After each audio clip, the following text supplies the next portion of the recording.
En el ocaso del siglo XVIII, Francia languidecía bajo el peso de un reino exhausto.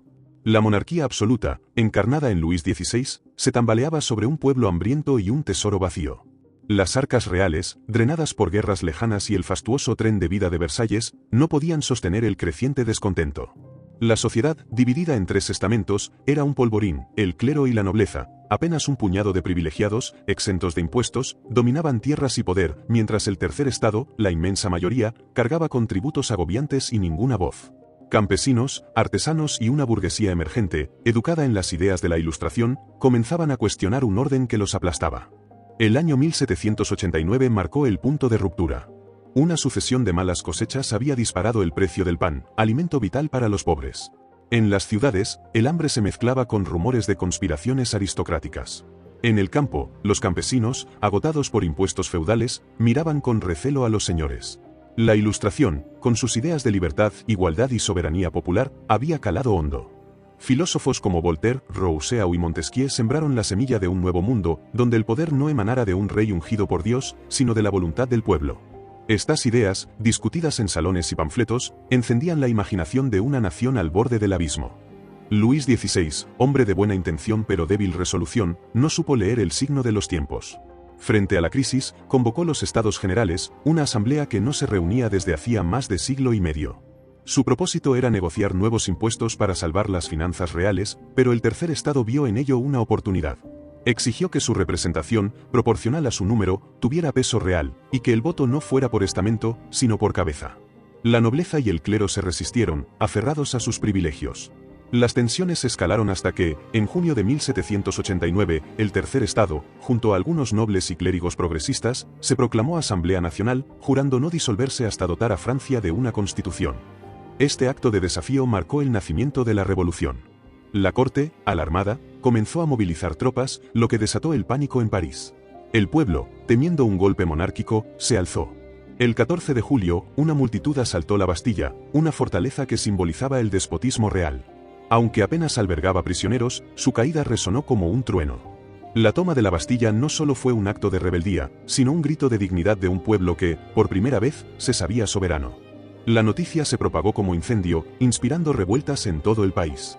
En el campo, los campesinos, en lo que se conoció como el Gran Miedo, atacaron castillos, quemaron títulos feudales y reclamaron justicia. El impacto de estos eventos fue inmediato. La Asamblea Nacional, ahora legitimada por la fuerza popular, abolió los privilegios feudales en agosto de 1789, declarando la igualdad de todos ante la ley. La Declaración de los Derechos del Hombre y del Ciudadano, inspirada en los ideales ilustrados, proclamó la libertad, la propiedad y la resistencia a la opresión como derechos inalienables. Sin embargo, las reformas chocaron con resistencias: el rey, renuente a ceder poder, y los nobles emigrados, que conspiraban desde el exilio, avivaban la discordia. El pueblo, aún hambriento, comenzaba a desconfiar de las promesas de cambio. En este torbellino de esperanza y temor, la revolución tomaba forma. Cada decisión, desde el juramento de la Asamblea hasta el asalto a la Bastilla, era un paso hacia lo desconocido. Hombres y mujeres, desde los salones de París hasta los campos de Provenza, sentían que el destino de la nación estaba en sus manos. Pero el camino hacia la libertad estaba sembrado de dilemas. ¿Cómo construir un mundo nuevo sin desatar el caos? ¿Cómo equilibrar la justicia con la venganza? La respuesta, aún lejana, exigiría sacrificios que nadie podía prever. Si este instante de rebeldía y esperanza te ha estremecido, acompáñanos suscribiéndote para desentrañar los capítulos que definieron una era. La chispa de 1789 había encendido un fuego indomable. La Asamblea Nacional, convertida en constituyente, trabajaba febrilmente para dar forma a una Francia nueva, pero las tensiones crecían dentro y fuera del país. El pueblo, aunque celebraba la abolición de los privilegios feudales, seguía enfrentando hambre y miseria. En París, las calles vibraban con rumores de traición, mientras en Versalles, la corte de Luis XVI permanecía atrapada en su opulencia, ajena al clamor popular. La brecha entre las promesas de la revolución y la realidad alimentaba la desconfianza. En octubre de 1789, un evento marcó el rumbo de los acontecimientos. Miles de mujeres parisinas, hartas del hambre y los precios del pan, marcharon hacia Versalles, exigiendo justicia. Armadas con cuchillos, picas y cañones improvisados, irrumpieron en el Palacio Real. Su furia, nacida de la desesperación, obligó al rey y a la reina, María Antonieta, a regresar a París bajo escolta popular. Este traslado no fue solo físico, simbolizó el fin de la monarquía como poder intocable. Desde entonces, Luis XVI viviría en las Tullerías, bajo la mirada vigilante de un pueblo que ya no lo veía como padre, sino como rehén. La Asamblea Constituyente, instalada en París, avanzaba en la construcción de un nuevo orden. En 1790, decretó la nacionalización de los bienes eclesiásticos, una medida que buscaba sanear las finanzas, pero que fracturó aún más a la sociedad. El clero, obligado a jurar lealtad a la nación por encima del Papa, se dividió, muchos sacerdotes se negaron, avivando la resistencia en las regiones católicas. Al mismo tiempo, la burguesía ilustrada, que dominaba la Asamblea, impulsaba reformas radicales, la igualdad legal, la libertad de prensa y la creación de una constitución que limitara el poder del rey. Sin embargo, estas medidas, aunque inspiradas en la Ilustración, no aliviaban el sufrimiento inmediato del pueblo. El contexto geopolítico añadía presión. Las cortes europeas, alarmadas por el desafío francés, observaban con recelo. Los nobles emigrados, refugiados en Austria y Prusia, conspiraban para restaurar el antiguo régimen, urgiendo a las monarquías vecinas a intervenir. En Francia, la desconfianza hacia el rey crecía. Luis XVI, dividido entre su deber y su rechazo a la revolución, tomó una decisión que cambiaría todo. En junio de 1791, intentó huir con su familia hacia los Países Bajos austríacos, buscando apoyo extranjero. Capturado en Varennes, su fuga fue un punto de inflexión. El pueblo, que aún albergaba cierta lealtad, se sintió traicionado. La idea de una república, hasta entonces susurrada en círculos radicales, comenzó a ganar fuerza. Las emociones en este periodo eran un torbellino. Para los campesinos, la revolución era una promesa de tierras y justicia, pero también un riesgo de caos. Para la burguesía, era la oportunidad de construir un Estado racional, aunque temían la furia popular. Para los sansculottes, los trabajadores urbanos, la lucha era por la supervivencia misma. Figuras como Danton y Robespierre, aún en la sombra, empezaban a canalizar estas pasiones. Danton, con su retórica ardiente, apelaba al pueblo; Robespierre, con su rigor moral, defendía una virtud republicana. Ambos, junto a periodistas como Marat, cuya pluma incendiaria exigía justicia, daban voz a un pueblo que ya no aceptaba promesas vacías.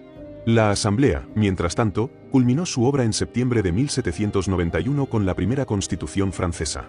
Esta establecía una monarquía constitucional, con un rey reducido a figura ceremonial y una asamblea legislativa elegida por sufragio restringido. Pero la Constitución, aunque histórica, era frágil. Excluía a las clases populares del voto, alimentando su resentimiento. Además, las potencias extranjeras, lideradas por Austria y Prusia, emitieron la Declaración de Pilnitz, amenazando con intervenir si la monarquía francesa era amenazada. Esta advertencia, lejos de intimidar, encendió el fervor revolucionario. Francia, dividida pero desafiante, se preparaba para la guerra. El impacto humano de esta etapa fue profundo. Cada reforma, desde la secularización hasta la Constitución, era un paso hacia la modernidad, pero también un desafío a siglos de tradición. Las decisiones de Luis XVI, marcadas por la indecisión y el miedo, lo alejaban de su pueblo. Las mujeres de París, con su marcha a Versalles, demostraron que la revolución no era solo de los ilustrados, sino de todos. El camino hacia la libertad se volvía más tortuoso, y el espectro de la violencia, hasta ahora contenida, comenzaba a asomarse.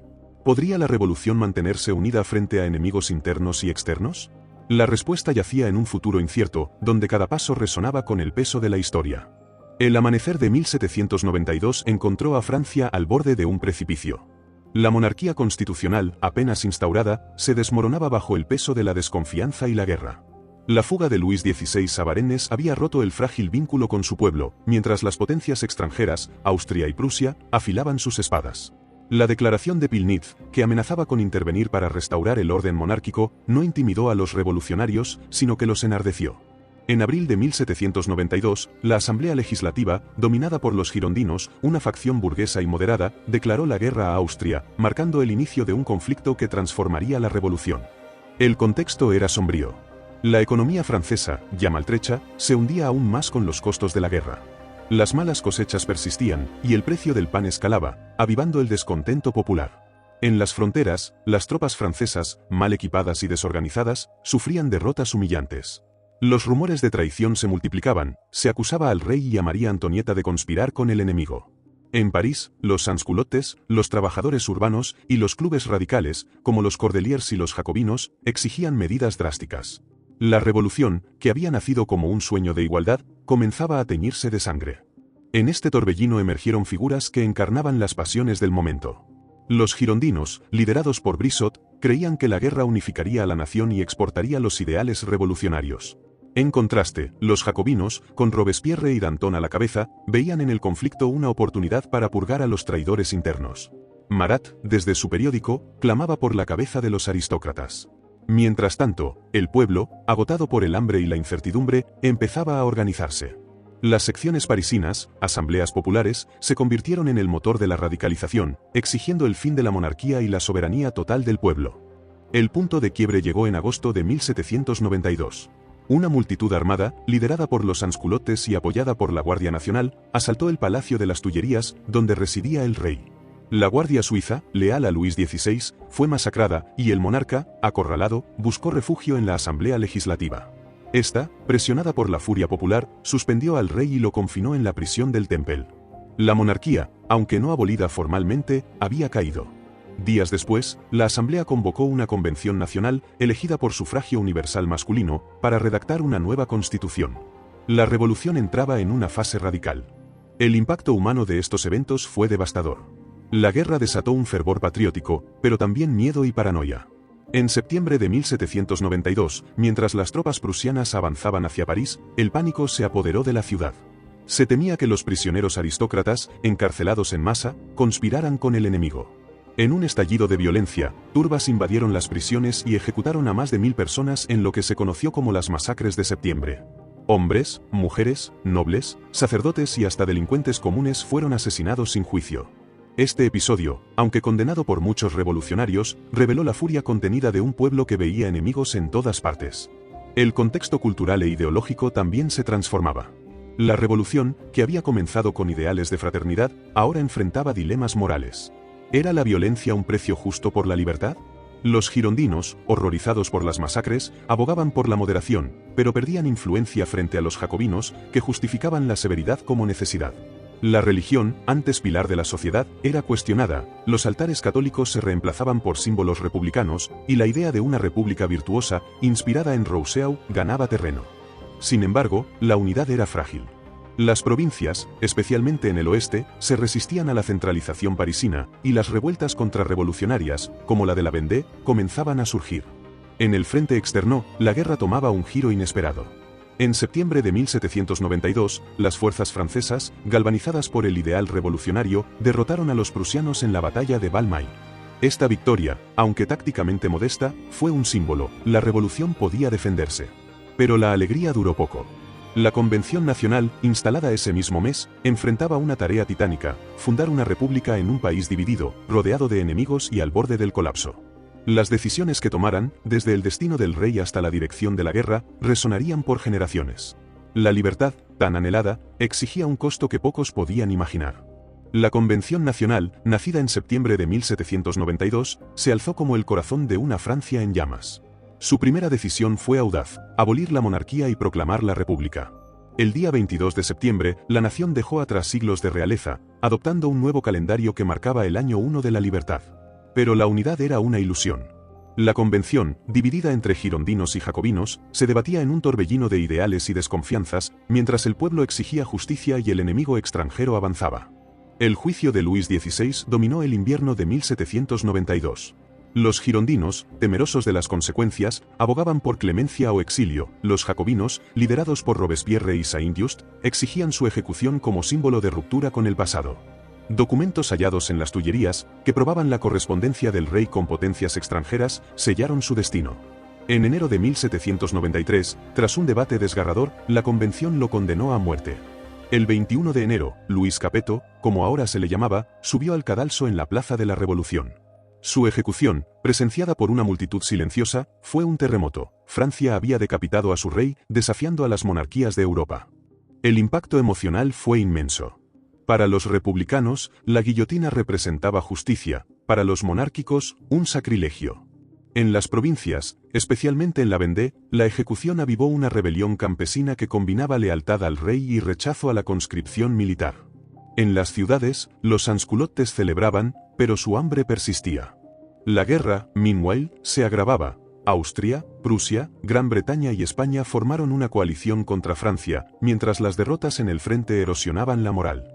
La convención, acorralada, instauró la leva en masa, reclutando a cientos de miles de hombres, pero esto desató más resistencia en las regiones rurales. El contexto económico era desesperado. La inflación disparaba los precios y el assignat, la moneda revolucionaria, perdía valor. Los mercados negros florecían y las colas por pan se volvían campos de batalla. La convención respondió con medidas radicales, creó el Comité de Salvación Pública, liderado inicialmente por Danton, para centralizar el poder y coordinar la guerra. También estableció controles de precios, lo que calmó temporalmente al pueblo, pero enfureció a los comerciantes. Estas decisiones, aunque necesarias, profundizaron las divisiones. Los girondinos, acusados de tibieza, perdían influencia frente a los jacobinos, cuya visión de una república virtuosa justificaba medidas extremas. Las tensiones internas estallaron en primavera de 1793. Los girondinos, alarmados por la radicalización, intentaron frenar a los jacobinos, pero su retórica moderada los aisló. En París, los sansculottes, apoyados por los jacobinos, organizaron una insurrección. El 2 de junio, una multitud armada rodeó la convención, exigiendo la expulsión de los girondinos. Bajo presión, los diputados cedieron, y los líderes girondinos fueron arrestados o huyeron. Este golpe marcó el ascenso de los jacobinos al poder absoluto, pero también el inicio de una revolución devorada por sus propias pasiones. El contexto cultural reflejaba este caos. La República buscaba símbolos nuevos. La marsellesa, himno de los soldados, resonaba en las calles, mientras los retratos de reyes eran reemplazados por alegorías de la libertad. Sin embargo, la descristianización, impulsada por radicales como Hebert, alienaba a las masas católicas. Templos se convertían en altares de la razón, y los sacerdotes eran perseguidos. Esta ruptura con la tradición, aunque simbólica para algunos, era una afrenta para otros, avivando las rebeliones contrarrevolucionarias en el oeste y el sur. El impacto humano de esta fase fue visceral.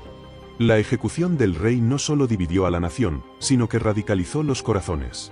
Hombres como Robespierre, que antes predicaban moderación, ahora veían en la severidad una virtud.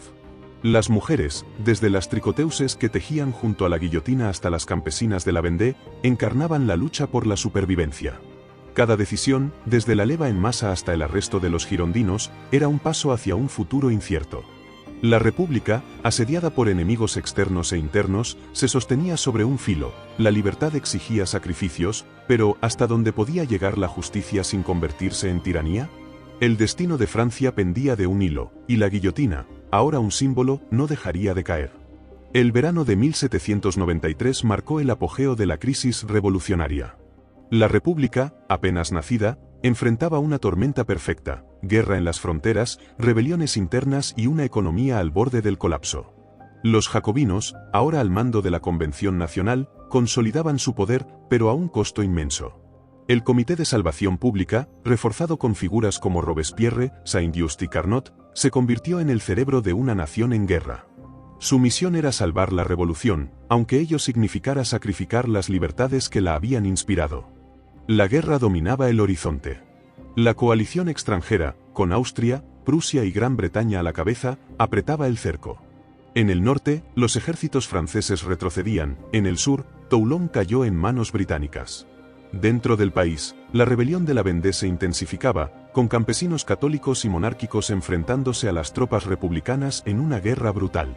Lyon, Marsella y otras ciudades, lideradas por girondinos y moderados, se alzaron contra el dominio jacobino, desafiando la autoridad de París. La República, asediada, parecía al borde de la desintegración. En este contexto, el Comité de Salvación Pública tomó medidas draconianas. La leva en masa, decretada en agosto de 1793, movilizó a toda la nación. Hombres, mujeres, jóvenes y ancianos fueron llamados a contribuir al esfuerzo de guerra. Los talleres producían armas, las mujeres cosían uniformes, y los campos, aunque agotados, alimentaban a los soldados. Esta movilización, sin precedentes, transformó a Francia en una máquina de guerra, pero también avivó el descontento. Los campesinos, forzados a entregar cosechas, y los obreros, sujetos a controles de precios, veían en la República una nueva forma de opresión. El reinado del terror, como se conocería esta fase, comenzó a tomar forma. Para aplastar a los enemigos de la revolución, el comité instauró la ley de sospechosos, que permitía arrestar a cualquiera bajo la menor duda de deslealtad. Los tribunales revolucionarios, especialmente en París, trabajaban sin descanso, enviando a cientos a la guillotina. Entre los ejecutados estaban María Antonieta, decapitada en octubre de 1793, y los líderes girondinos, cuya moderación los había convertido en traidores a ojos de los jacobinos. La guillotina, instalada permanentemente en la Plaza de la Revolución, se convirtió en el símbolo de una justicia implacable. El impacto humano era abrumador. En las calles, el miedo se mezclaba con el fervor. Las familias se dividían, algunos denunciaban a sus vecinos por temor o convicción, otros escondían a sospechosos, arriesgando sus vidas. Las tricoteuses, mujeres que tejían junto al cadalso, encarnaban la mezcla de devoción y furia que definía la época. En las provincias, la represión era aún más cruel. En la Vendée, las columnas infernales republicanas arrasaban aldeas, matando a decenas de miles en una campaña que algunos historiadores califican de genocida. En Lyon, los rebeldes fueron masacrados, y la ciudad, castigada, perdió su nombre temporalmente. El contexto ideológico reflejaba esta polarización. Los jacobinos, inspirados por Rousseau, defendían una república de virtud, donde el bien común prevalecía sobre el individuo. Robespierre, con su retórica inflexible, veía el terror como un mal necesario para purificar la nación. Sin embargo, las facciones radicales, como los hebertistas, exigían más sangre, mientras los indulgentes, liderados por Danton, pedían moderación. Estas divisiones amenazaban con fracturar la unidad jacobina. Al mismo tiempo, la descristianización alcanzaba su clímax, iglesias eran saqueadas, y el culto a la razón, con festivales laicos, reemplazaba las misas, alienando a las masas devotas. Económicamente, la situación era insostenible. Los assignats se devaluaban, y los controles de precios, aunque populares entre los sansculottes, provocaban escasez. El mercado negro prosperaba, y el descontento crecía entre los comerciantes y campesinos. Sin embargo, el esfuerzo de guerra comenzaba a dar frutos. Bajo la dirección de Carnot, el organizador de la victoria, los ejércitos franceses, revitalizados por la leva en masa, lograron victorias clave, como la de Fleurus en junio de 1794, que aseguró los Países Bajos para la República. Esta etapa, marcada por el terror, fue un crisol de heroísmo y tragedia. Cada decisión, desde la movilización nacional hasta las ejecuciones masivas, reflejaba el dilema de una revolución que buscaba salvarse a sí misma. Hombres y mujeres, desde los soldados en el frente hasta las madres que sacrificaban sus cosechas, vivían en un estado de tensión constante. La libertad, tan anhelada, parecía más lejana que nunca, atrapada entre la necesidad de orden y el caos de la violencia. ¿Podría la República sobrevivir sin devorar a sus propios hijos? El futuro, aún oscuro, exigía respuestas que nadie podía prever. En el otoño de 1793, el terror se había convertido en la espina dorsal de la República. El Comité de Salvación Pública, con Robespierre como su alma, gobernaba con mano de hierro, justificando cada ejecución como un paso hacia la virtud. Francia, asediada por enemigos externos y fracturada por rebeliones internas, se sostenía gracias a una mezcla de fervor revolucionario y miedo. Pero el precio era alto, la guillotina trabajaba sin descanso, y la línea entre justicia y tiranía se desdibujaba. La revolución, nacida para liberar, ahora devoraba a sus propios hijos. El contexto militar comenzaba a mostrar signos de esperanza. La leva en masa, que había movilizado a cientos de miles, transformó a los ejércitos franceses en una fuerza formidable. La victoria de Fleurus, en junio de 1794, aseguró los Países Bajos y alejó la amenaza de invasión. En el mar, sin embargo, la Armada británica mantenía su dominio, bloqueando los puertos franceses y agravando la escasez. Dentro del país, las rebeliones de la Vendée y Lyon fueron sofocadas con brutalidad, dejando un rastro de aldeas quemadas y decenas de miles de muertos. Estas victorias, aunque fortalecieron la República, se lograron a costa de una represión que horrorizaba incluso a los partidarios de la revolución. Económicamente, la crisis persistía. Los assignats, la moneda revolucionaria, eran apenas papel sin valor, y los controles de precios, aunque aplacaban a los sansculottes, generaban mercados negros y desabastecimiento. Los campesinos, obligados a entregar sus cosechas al ejército, se resentían, mientras en París las colas por pan eran escenario de disturbios. El comité intentó estabilizar la situación con racionamiento y castigos a los acaparadores, pero la miseria seguía alimentando el descontento. La promesa de igualdad, tan central en 1789, parecía un eco lejano. El terror, meanwhile, alcanzaba su paroxismo. En París, los tribunales revolucionarios condenaban a diario a nobles, sacerdotes, girondinos y sospechosos de toda clase. En 1794, la ley del 22 de Prairial aceleró las ejecuciones, eliminando defensas legales y permitiendo veredictos basados en meras sospechas. Miles perecieron, desde figuras prominentes como Danton, ejecutado en abril tras pedir moderación, hasta ciudadanos comunes atrapados en denuncias anónimas. En las provincias, comisionados como Carrier en Nantes perpetraron atrocidades, como los ahogamientos masivos de prisioneros. Estas acciones, aunque justificadas como necesidad bélica, sembraban terror y alienación. El impacto humano era desgarrador. Las familias vivían bajo la sombra de la delación, un comentario imprudente podía llevar al cadalso.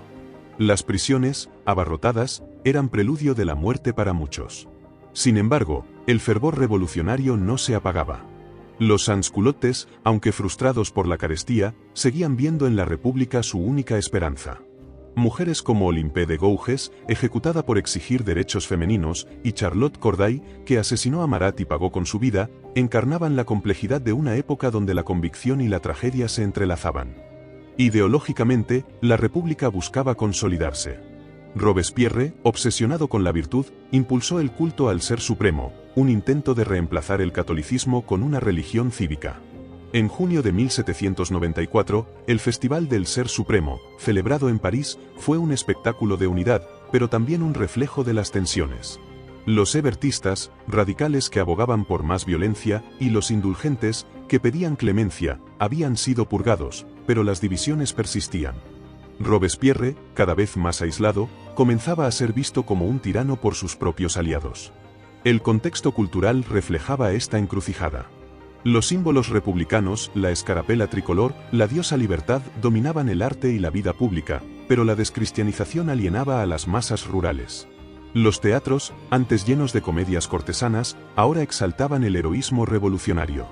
Sin embargo, la censura crecía, y los periódicos, como el de Hebert, eran silenciados y desafiaban al comité. La revolución, que había prometido libertad de expresión, ahora exigía lealtad absoluta. A medida que el terror consumía más vidas, la pregunta se volvía inevitable: ¿era esta la libertad soñada? Las victorias militares y la represión interna habían salvado a la República, pero a un costo moral y humano devastador.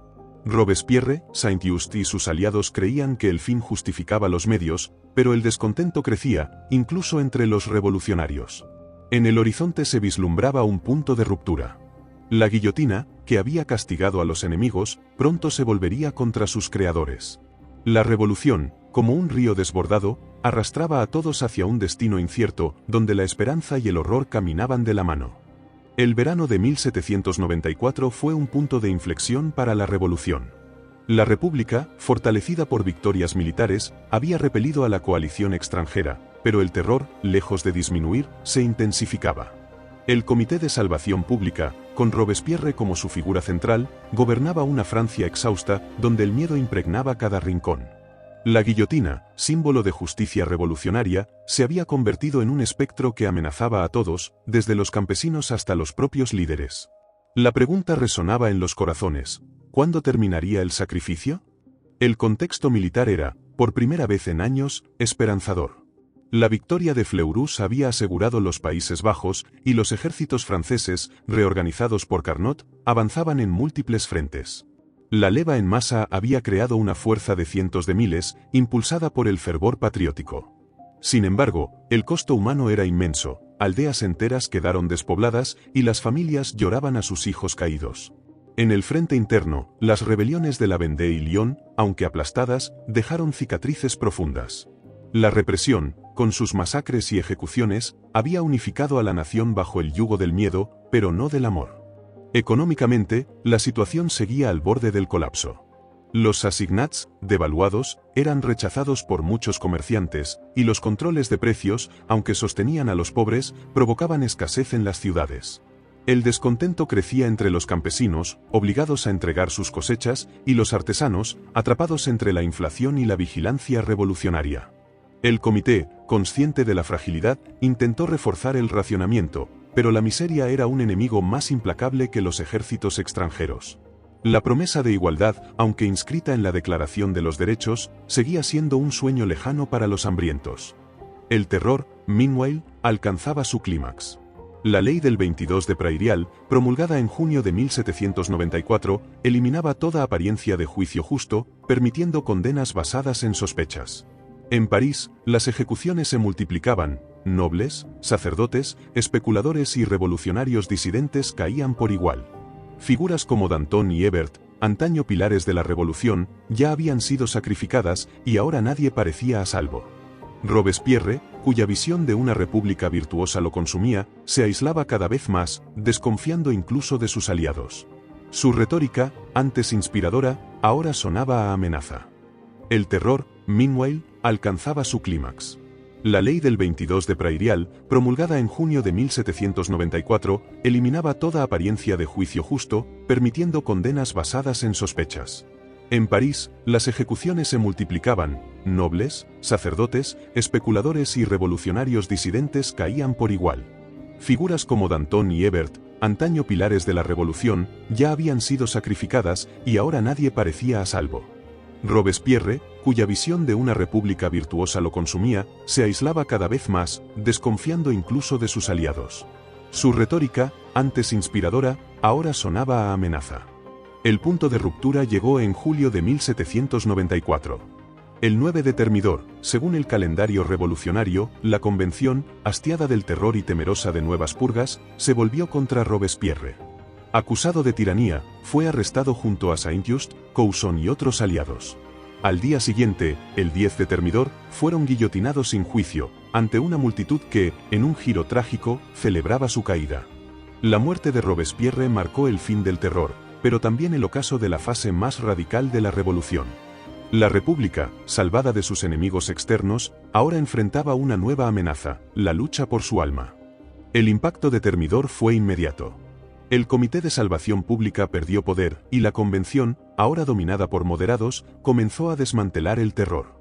Los prisioneros fueron liberados, y los tribunales revolucionarios, restringidos. Pero la victoria de los moderados no trajo paz. Los sansculottes, traicionados, se sintieron abandonados, mientras los monárquicos, alentados, conspiraban para restaurar el antiguo régimen. La revolución, que había prometido libertad y fraternidad, se tambaleaba en un mar de sangre y desconfianza. ¿Podría Francia encontrar un equilibrio, o caería en un nuevo abismo? El 10 de Thermidor, en julio de 1794, marcó el fin del terror, pero no el fin de la tormenta. La ejecución de Robespierre y sus aliados dejó a la República en un vacío de poder, con una nación exhausta y dividida. La Convención Nacional, ahora liderada por moderados como Barras y Tallien, buscaba desmantelar el legado jacobino, pero las heridas de años de violencia no sanaban fácilmente. Francia, aunque victoriosa en la guerra, enfrentaba un nuevo desafío: reconstruir una sociedad fracturada sin caer en el caos o la restauración monárquica. El contexto militar era, por primera vez, alentador. Los ejércitos franceses, fortalecidos por la leva en masa, consolidaban sus conquistas. Los Países Bajos, anexionados, y las victorias en el Rin alejaban la amenaza de la coalición extranjera. Sin embargo, el costo humano seguía siendo abrumador, miles de soldados morían, y las provincias, desangradas por años de reclutamiento, apenas podían sostener el esfuerzo bélico. En el mar, el bloqueo británico estrangulaba el comercio, agravando la escasez de alimentos y materias primas. La guerra, aunque exitosa, seguía siendo una carga insoportable para un pueblo hambriento. Económicamente, la República estaba al borde del abismo. Los assignats, prácticamente sin valor, alimentaban una inflación galopante. La abolición de los controles de precios, impulsada por los moderados, disparó el costo del pan, desatando la furia de los sansculottes. En París, las colas por alimentos eran campos de desesperación, y los disturbios, cada vez más frecuentes, recordaban los días de 1789. Los campesinos, liberados de las requisas del terror, se resistían a vender sus cosechas, mientras los especuladores prosperaban en el caos. La igualdad, pilar de la revolución, era ahora una quimera. Políticamente, la Convención buscaba estabilidad. En 1795, aprobó una nueva constitución, la del año 3, que establecía un régimen moderado, el Directorio. Este gobierno, compuesto por 5 directores y 2 cámaras legislativas, restringía el sufragio a los propietarios, marginando a las clases populares. Los jacobinos, debilitados, fueron perseguidos, y sus clubes, cerrados. Sin embargo, la reacción termidoriana también abrió la puerta a los monárquicos, que, desde el exilio o en las provincias, conspiraban para restaurar la monarquía. Esta polarización desató una nueva ola de violencia, el Terror Blanco, donde bandas realistas asesinaban a exjacobinos y republicanos en el sur y el oeste. El impacto humano era visceral. Los sansculottes, que habían impulsado la revolución, se sentían traicionados por un régimen que favorecía a la burguesía.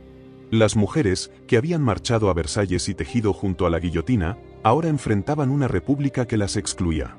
En las provincias, las familias lloraban a los ejecutados por el terror o el terror blanco, mientras los soldados, agotados, desertaban en masa.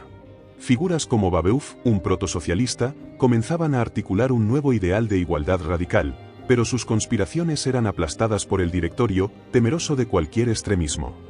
Culturalmente, la sociedad buscaba reinventarse.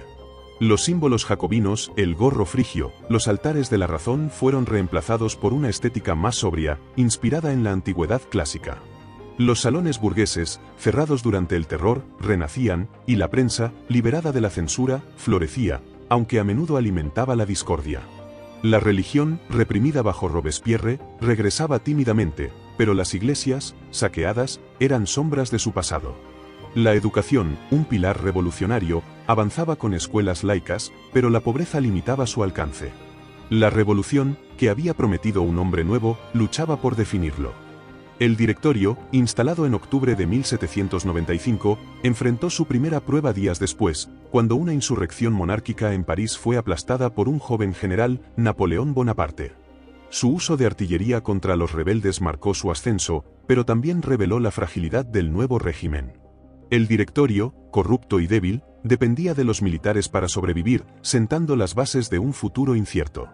La República, libre del terror, no había encontrado la paz.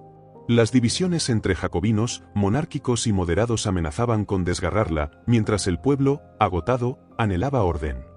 En este instante de incertidumbre, la revolución reveló su paradoja: había derrocado a un rey, pero no había construido un futuro claro.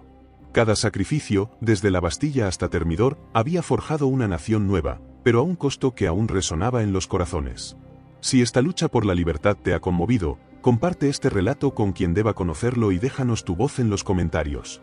El directorio, instaurado en octubre de 1795, prometía estabilidad tras años de caos, pero su reinado fue una danza sobre un volcán. La República, exhausta por el terror y la guerra, buscaba un equilibrio entre los ideales de 1789 y la necesidad de orden.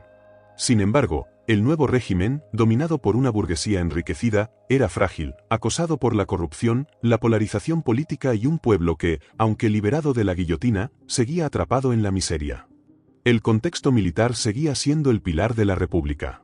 Los ejércitos franceses, ahora profesionales y disciplinados, continuaban su expansión. En 1796, un joven general, Napoleón Bonaparte, emergió como una estrella. Su campaña en Italia, marcada por victorias como Arcole y Rivoli, humilló a Austria y aseguró el control de vastos territorios. Estas conquistas no solo fortalecieron la República, sino que llenaron sus arcas con botines, aliviando temporalmente la crisis económica. Sin embargo, la guerra marítima contra Gran Bretaña seguía estancada, y el bloqueo británico asfixiaba los puertos, manteniendo la escasez. Económicamente, el directorio heredó un desastre. Los assignats fueron abandonados, y una nueva moneda, el franco, se introdujo, pero la inflación persistía. La abolición de los controles de precios, que había beneficiado a los comerciantes, dejó a los pobres al borde de la inanición. En París, los inviernos de 1795 y 1796 fueron brutales, con disturbios por el pan que evocaban los días previos a la Bastilla. Los campesinos, aunque liberados de las requisas del terror, se resistían a los impuestos, y la burguesía, enriquecida por la especulación, se alejaba cada vez más del pueblo que había impulsado la revolución. Políticamente, el directorio era un campo de batalla. La Constitución del año 3, con su sufragio restringido, excluía a las clases populares, alimentando el resentimiento de los sansculottes. Los jacobinos, aunque debilitados, conspiraban para revivir la República radical, mientras los monárquicos, fortalecidos por el terror blanco, ganaban terreno en las elecciones. El directorio, incapaz de gobernar sin represión, recurrió a golpes de Estado para mantenerse en el poder. En 1797, el golpe del 18 de Fructidor purgó a los monárquicos de la legislatura, pero alienó a los moderados y reforzó la dependencia del ejército. El impacto humano era palpable. Las familias, desgarradas por años de guerra y represión, luchaban por sobrevivir en un país donde la esperanza se desvanecía. Los soldados, aunque victoriosos, volvían mutilados o no volvían. Las mujeres, que habían sido la chispa de la revolución, ahora enfrentaban un régimen que las relegaba al silencio. En las provincias, el terror blanco seguía cobrando vidas, con exjacobinos linchados por turbas realistas. Figuras como Gracchus Babeuf, que soñaba con una sociedad igualitaria, fueron ejecutadas tras conspirar contra el Directorio, apagando las últimas llamas del radicalismo popular. Culturalmente, la República buscaba una identidad. Los ideales de la Ilustración, libertad, razón, progreso, seguían inspirando, pero el fervor revolucionario había dado paso a un pragmatismo cínico. Los salones burgueses, llenos de especuladores y nuevos ricos, contrastaban con la miseria de las calles. La educación laica avanzaba, pero las escuelas, mal financiadas, apenas alcanzaban a los pobres. La religión, reprimida durante el terror, renacía, aunque las iglesias seguían marcadas por el saqueo. El arte, inspirado en Roma y Grecia, exaltaba la República, pero la censura limitaba la crítica, traicionando la libertad de expresión. El Directorio, atrapado entre extremos, dependía cada vez más de los militares. Napoleón, tras sus triunfos en Italia, se convirtió en un héroe nacional, pero también en una amenaza. En 1798, su expedición a Egipto, aunque militarmente desastrosa, capturó la imaginación de Francia, desviando la atención de los problemas internos. Sin embargo, el régimen se desmoronaba. Las elecciones manipuladas, la corrupción rampante y la incapacidad de resolver la crisis económica erosionaban su legitimidad. El pueblo, que había derrocado a un rey, ahora miraba con desconfianza a un gobierno que parecía traicionar sus sacrificios. La revolución, en este momento, era un espejo roto. Había destruido el antiguo régimen, pero no había construido una alternativa duradera. Cada victoria, desde las fronteras hasta los salones, llevaba el peso de las promesas rotas. La libertad, tan ardientemente buscada, se diluía en un régimen que sobrevivía por la fuerza. El ascenso de Napoleón, aún en la sombra, presagiaba un nuevo capítulo, pero también el fin de la República soñada. Francia, exhausta, anhelaba un líder que trajera orden, pero a qué costo, nadie lo sabía aún. El Directorio, en 1799, era una sombra de la República que había derrocado a un rey. Corrupción, inestabilidad y crisis económica carcomían su legitimidad, mientras el pueblo, agotado por una década de sacrificios, anhelaba orden. La guerra, aunque había expandido las fronteras de Francia, no aliviaba el sufrimiento interno. En este vacío, una figura emergía como salvador y amenaza: Napoleón Bonaparte. Su ascenso marcaría el ocaso de la revolución y el nacimiento de un nuevo orden. El contexto militar seguía siendo el sostén de la República, pero también su talón de Aquiles. Las victorias de Napoleón en Italia y los avances en el Rin habían debilitado a la coalición extranjera, pero la expedición a Egipto, lanzada en 1798, fue un desastre estratégico. Aunque capturó la imaginación con imágenes de gloria, dejó a Francia vulnerable. Gran Bretaña, imbatible en el mar, mantenía el bloqueo, mientras Austria y Rusia formaban una nueva coalición. En 1799, las derrotas en Italia y Suiza reavivaron el temor de una invasión, exponiendo la fragilidad del Directorio. Económicamente, la situación era insostenible. El franco, introducido para reemplazar los assignats, no detuvo la inflación, y los impuestos, cada vez más pesados, caían sobre un pueblo exhausto.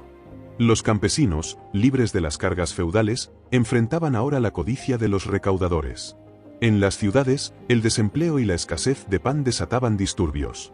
La burguesía, enriquecida por la especulación, vivía en un lujo que indignaba a los pobres. La promesa de igualdad, proclamada en 1789, era ahora un eco burlón en un país donde los nuevos ricos reemplazaban a los antiguos nobles. Políticamente, el Directorio se tambaleaba. Las elecciones, manipuladas para excluir a jacobinos y monárquicos, solo profundizaban la desconfianza. En 1799, el golpe del 22 de Prairial debilitó aún más al régimen, al anular resultados electorales que favorecían a los radicales. La represión de conspiraciones, como la de Babeuf, no acalló el descontento. Los sansculottes, marginados por el sufragio restringido, y los monárquicos, que soñaban con restaurar a Luis XVIII, conspiraban en las sombras. El directorio, incapaz de gobernar sin el ejército, dependía de generales como Napoleón, cuya popularidad eclipsaba a los 5 directores. El impacto humano era un mosaico de cansancio y resiliencia. Las familias, marcadas por la pérdida de hijos en la guerra o la guillotina, luchaban por sobrevivir. Los soldados, aunque leales, estaban agotados, y las deserciones crecían. Las mujeres, que habían impulsado la revolución, ahora enfrentaban un régimen que las relegaba al hogar. En las provincias, el terror blanco había dejado un rastro de venganzas, mientras en París, los cafés y salones bullían con debates sobre el futuro. Figuras como Madame de Staël, con su pluma incisiva, criticaban la deriva autoritaria, pero sus voces eran ahogadas por la censura. Culturalmente, la República buscaba una identidad entre las ruinas del pasado.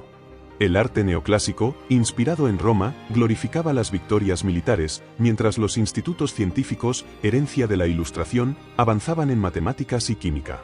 La educación, aunque ampliada, seguía siendo un privilegio, y la religión, tras años de persecución, renacía tímidamente.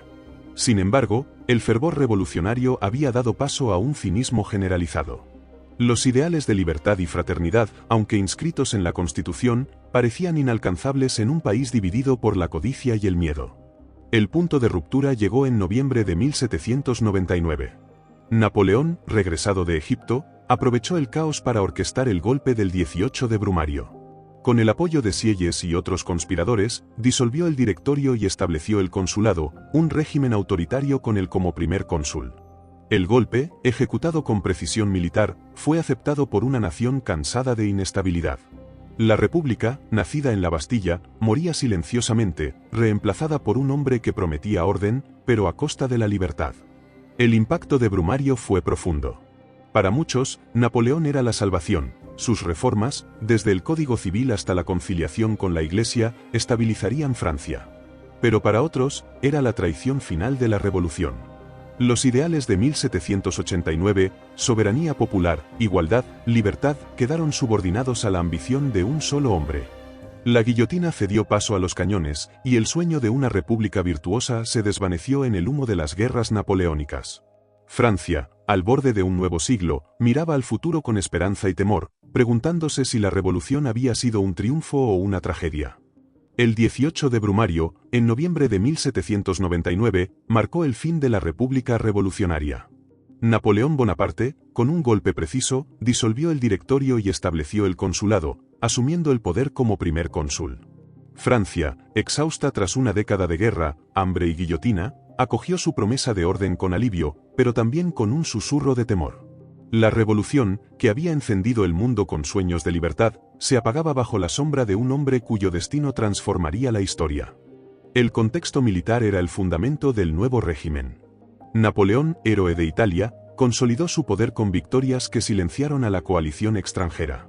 En 1800, la batalla de Marengo aplastó a Austria, asegurando la paz de Lunéville en 1801. Gran Bretaña, aislada, firmó la paz de Amiens en 1802, dando a Francia un respiro tras años de conflicto. Estas victorias, logradas por ejércitos heredados de la Revolución, elevaron a Napoleón a la categoría de Salvador, pero también revelaron su ambición. La guerra, que había sostenido a la República, ahora servía a un solo hombre. Económicamente, el consulado trajo estabilidad. Napoleón reformó las finanzas, creando el Banco de Francia y estabilizando el franco. Los impuestos, aunque pesados, se recaudaban con eficiencia, y la corrupción, endémica en el directorio, fue contenida.